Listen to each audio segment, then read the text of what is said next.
चला मन गुलो चल मगर तारी पिया करते चल कहाँ जैते ही सब रे चल पुनः तारी पिए तो चल ताव का करे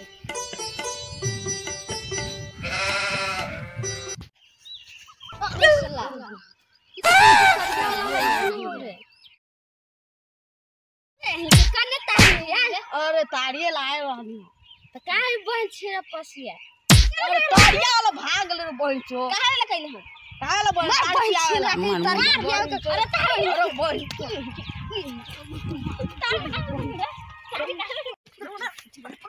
ताड़ क्या हो घरे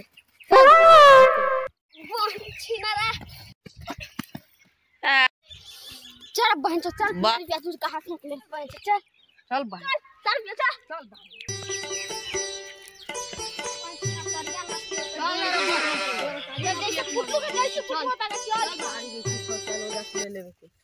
चल भौजी के लेवे के अरे तारी चल तड़िया वहां बेची थो चल लेवे के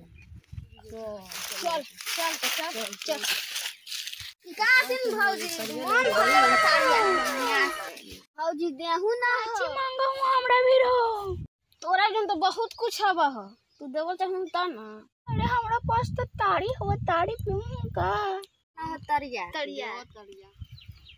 अरे हमरा पास तो बहुत ताड़ी रहा मगर तूने पिए बता ना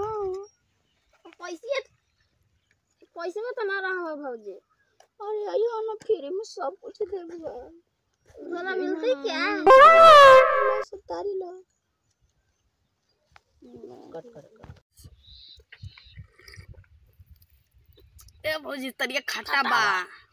खाटा न रही तो तोरा ऐसा लड़चाता रही तो भौजी माना गड़बड़ा गेल दे मुंह का अरे काची बोले रे ने पुत्रा तो निकल आज ना लगाओ कारे मारा तो हमर तारी छोड़ गेलो न रे छौड़ा अभी तो गड़ो फरवा दे रे छौड़ा लो भौजी तो ई घर में आ गेल भौजी घर में आ गेल